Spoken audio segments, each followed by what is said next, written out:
यस basket नगरपालिका ward number 2 अन्तर्गत पर्ने अछरिया यो जुन देखिरहेछौँ हामी जुन दृश्य छ यो सिमसार अछरिया सिमसार यसमा रहेका माछाहरू अर्ग्यानिक माछाहरू हामी पाउँछौँ र तपाईहरू जुन हामीले यो हामी अर्ग्यानिक माटो खाएर जुन पाटपद्दिङ्गर खाएर प्राङ्गारिक मल खाएर उत्पादन गरेका माछाहरू हामी यसमा पाउँछौँ।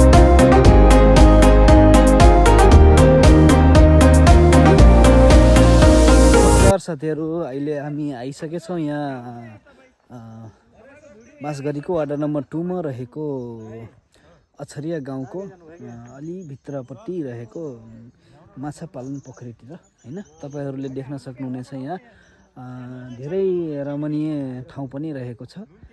त्यसमध्ये पनि इन्ट्रेस्टेड कुरा के छ भने यहाँ तपाईहरूले आफैले चाहेको अनुसारले माछा छानी पनि खान सक्नुहुनेछ हैन।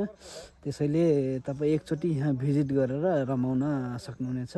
यो जङ्गलको बिचमा नेचुरल वातावरणमा तपाईहरूले वरिपरि सबै रमाइलो वातावरणमा इन्जोय गर्न सक्नुहुनेछ।